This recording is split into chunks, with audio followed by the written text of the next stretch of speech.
Elves Orcs Dwarves Wizards Limited. A short story by PJ Leonard. Part 3. Lucy slammed open the door to Alan's office so hard that it nearly burst from its hinges. She stepped into the office, the crowd standing back from the door as though she were an expert in explosives about to defuse a bomb. She was about ready to burst forth with a barrage of complaints and tell Alan exactly what was on her mind, when she stopped. Maximus was there, leaning on the big mahogany desk as he and Alan pored over various papers of charts and pie graphs. Alan looked up. "Ah, Lucy, perfect timing," he said brightly, completely oblivious to the fact that the elf had just launched into the office brandishing a crossbow. "We were just going over some ideas." Lucy nearly dropped the crossbow, but then she seized it tightly again. "Oh, I have plenty of ideas, Alan," she fumed. "Where do I begin? With the fact that this lousy, cheap, Neanderthal-pandering action reboot is so horrible, so crude, Oh, forget about that," said Maximus, clapping his hands and winking at Lucy. "We're scrapping it." Lucy dropped the crossbow this time. Alan calmly stood up, went to his office door, said, "Back to work, everyone, please," and clicked it shut. He picked up Lucy's crossbow and stashed it under his desk in what sounded suspiciously like a wastepaper bin. "We've, come to a realization," said Maximus, running a hand through his slick hair. "Perhaps the move to an action theme wasn't the best idea for the company." Lucy had to fight every fibre of her being to not give this man a slow clap. "So, we're going back to the way things were before?" she said. "I can have my bow back?" Alan gave a sour grin. "Well, not quite. We still need to make changes, Lucy, and I think this new idea is a winner. We realise that with moving the brand into an action genre has lowered the quality and image of the company," said Maximus. "But this is a great company. We should be aiming our sights higher, not lower. So now we're going to move in a more artistically appealing direction. Take a look at this." Maximus spun his laptop around and hit the play button. A mournful piano played over a rain-splattered window. An orc lay in a bed, staring out of the window, a silent tear rolling down its cheek. Cut to black. "12 years ago today," said a raspy voiceover, "I was told I'd never lift an axe again." An axe gathering dust in the corner of a room, fading into a hospital corridor. A dwarf rolled past in a wheelchair. More imagery in high-contrast black and white followed. A wizard running a hand through a dusty bookshelf. An elf laying flowers at a grave. A troll buttoning badges of honour to a military uniform. "Elves, Orcs, Dwarves, Wizards Limited," the voiceover added as the logo faded into view across a cloudy sky in a nondescript serif font. The video finished, and Maximus beamed. "What do you think?" he said, but before Lucy could utter a word, he went on. "I think we've knocked it out of the park with this one. It just oozes quality, doesn't it? Don't be surprised if you start winning any Oscars." He and Alan laughed, but Lucy merely stood rooted to the spot.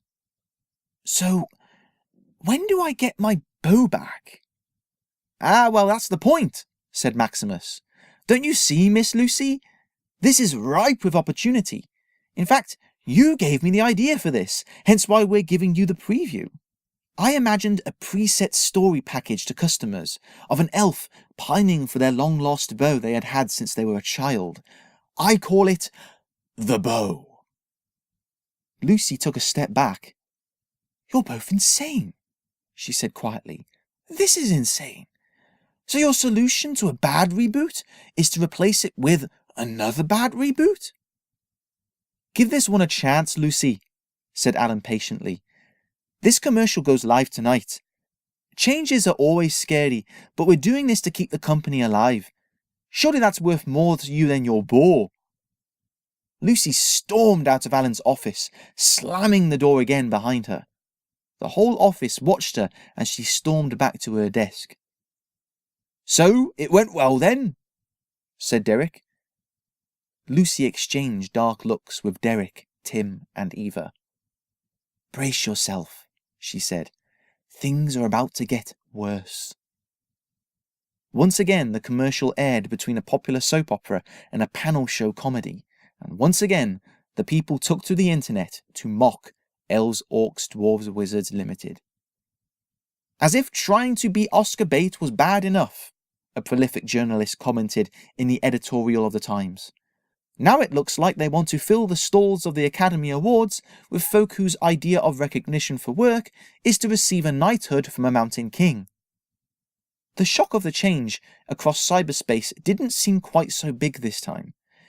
Instead, everyone was immediately jumping onto the idea that Elves, Orcs, Dwarves, Wizards Limited's previous action reboot had been a flop, and now they were scrambling to recover a mere 2 months later.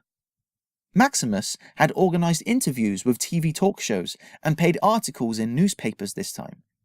Tim, Lucy, Derek and Eva all cringed as they gathered around the TV one lunchtime to watch a TV interview, seeing a wizard bedecked in long robes sat next to 2 thespian actors promoting their biographies. "So, Alfred," said the TV host to the wizard, "the words on everyone's lips right now is that your company is having an image crisis, that you keep jumping from one idea to the next without committing. Now what do you say to that?" "Well, Tracy," said the wizard, "I'm not going to lie, it's been tough. But I think we've now settled on a style that really suits us. After all, we have this rich pool of hard-working people who have just as much experience weaving stories as these 2 fine people on either side of me." The 2 actors on either side of the wizard raised their eyebrows. "Really?" said one of them. "Do tell." Tim clutched his hands together so tightly his knuckles flushed bone white.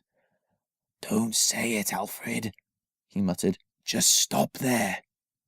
"Well, Mr. Carnes here has played the lead role in, over 30 movies over the past 4 decades? And Mr. Barnsley, you've won enough awards to fill a trophy cabinet. Me, I have waged war with the forces of evil for over 2,000 years. Everyone in the studio laughed, except for Alfred, who looked utterly perplexed at what everyone found so funny. "This is a nightmare," said Eva, draining the rest of her coffee and slouching on the sofa next to Tim. "Literally. I had a nightmare about it last night. Orc nightmares are not nice nightmares." "And still no orders are coming through," said Derek, slumping on the kitchen table so that his beard sprawled across the laminate surface. "I mean, I could put up with this nonsense if we were at least getting some business out of it, but all I've had to do this morning is put up with more prank calls and just surf the internet to read about how we've become the laughingstock of the fiction industry." The weeks wore on. The real Oscars came and went, and the host managed to squeeze in at least 3 jokes about Elves, Orcs, Dwarves, Wizards Limited into his speeches. A few days went by where the phones and email inboxes were utterly silent. The office slouched around, utterly dumbfounded. One slow day, when Derek was picking his nose and Tim was idly floating his mouse in front of him, Maximus stepped into the office. "Hey, hey!" he said, so loud that Eva fell out of her chair. "How's it going, folks?" Silence. Most of the office didn't even look back at him. "Is this guy serious?" Lucy thought to herself. "While I have all of your attention, I'd like to call you all to a meeting, right now, please." Maximus strode away, cracking his knuckles as he went. "What could he possibly have in store for us this time?" Tim said, lowering his mouse back into his desk. Everyone stood up and slumped their way into the meeting room. Just like before, the projector was all set up. The word "Congratulations" was printed across the screen in big, colourful writing. Everyone took a seat, exchanging mutterings and frowns.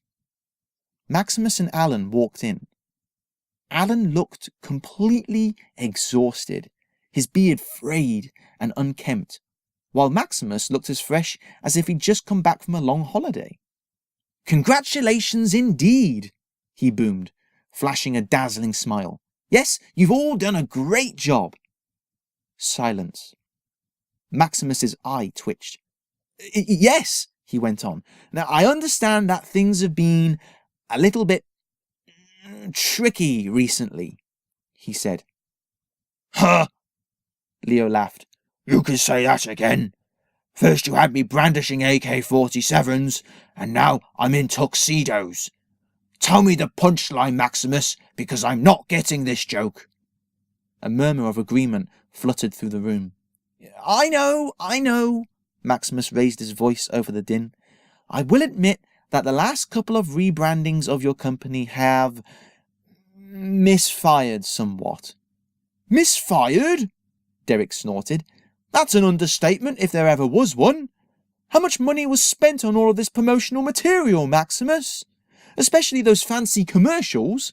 I doubt we've even made enough money back to make a cat video for YouTube." More muttering. "And that's why it's time," Maximus shouted to regain the attention of the room. "It's time to really get to the heart of the problem. Look, we all want what's best for this company, right? When I look across this room, I see all of the fantasy tropes, good and great, and I am scared for you, because I don't want you to disappear. I want to help keep you relevant." Tim folded his arms into his robe and narrowed his eyes. Lucy listened carefully, tilting her long pointed ears towards Maximus. "Look," Maximus went on, "we all knew this was going to be difficult. We all knew that there were going to be bumps in the road. But now, I truly think the worst is behind us. That's why I want to say congratulations today. That's why I am here to show you what I think is the real solution to our problems. How we keep our company relevant in the 21st century. Are you ready?" "Ready to quit?" Derek muttered to Eva. The orc chuckled, baring her fangs. "Here it is." Maximus pressed play on the video. A drum roll played. "Now, Elves, Orcs, Dwarves and Wizards is going urban." Vinyl scratches, dwarves flashing bling, orcs throwing dice in an alley, elves graffiti tagging an underpass, boomboxes, cloaked villains breakdancing on a street corner, trolls flinging money at the camera. "Enough!" Tim launched to his feet. Maximus jumped, knocking the projector from the stand and cutting off the video. Everyone in the room gasped, as though they'd just been freed from a cruel trance. "This is absolute nonsense, Alan, and you know it," Tim boomed. Lucy leaned back in her chair. The fury from the old wizard poured out of him. The raspy, calm old man was gone. Alan rubbed his eyes.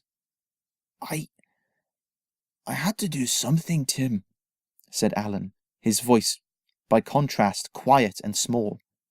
"I couldn't just stand by and watch this company die slowly." "I think your father would have rather his company fade away gracefully than be subject to this tripe," Tim snapped. "Tripe?" Maximus laughed. "Oh, my wizard friend, this is modern. Chosen One Solutions did all the research, and this is what the public wants. This is real. This is not who we are," Tim finished. "And you know something, Mr. Maximus? I have never believed in chosen ones." Tim clapped his hands, and in a burst of smoke, the white suit of Maximus burst into a dozen doves, who floated around and out of the window they flew. Alan slammed a fist on the table. "What did you do that for, Tim?" he growled, his lank hair falling over his face. "Now I'm going to be in trouble. What will happen when the board of directors hear about how we turned our advisor into a flock of birds?" Tim walked across the room and laid a hand on Alan's shoulder. "Well then, we'll face them together." Tim's voice was back to its normal, raspy self. "And we'll present them with a new plan. Our plan." Everyone in the meeting nodded in agreement. "But what should we do?" said Alan. "What is the solution to all this?" "Well, first, we go back to how things were," said Tim. Alan opened his mouth, but Tim kept talking. "And I meant what I said, Alan. I don't believe in chosen ones. Do we have a problem with our old-fashioned image? Maybe. Do I think we'll survive this tough time? Most certainly." Alan brushed the hair out of his eyes. "You're right, Tim. There isn't going to be one easy quick fix solution to all this. This is going to be a slow process. We'll need to take our time and be sensible." Alan pulled his hair back into a ponytail and stood up straight. Everyone in the meeting room seemed to do likewise, looking up to their manager. "We'll get through this, don't you worry," said Alan. "And we won't have to sell our soul to do it." Over the next few days, Elves, Orcs, Dwarves and Wizards Limited stripped away the new packages introduced by Maximus, restored the old catalogues, and quietly informed the public with modest newspaper adverts of their Back to Basics campaign. A steady string of phone calls and email orders flowed in at last, including a couple of large-scale orders for an epic series. Alan sent around a group email to the whole office asking for their ideas and contributions on how they could improve their service and their brand, with weekly meetings to share updates and bounce around yet more ideas. And over the months, Elves, Orcs, Dwarves and Wizards Limited steadily recovered, to the point where at the end of the year, they were able to declare their first net profit for 5 years. And of course, Lucy got her bow back. The end.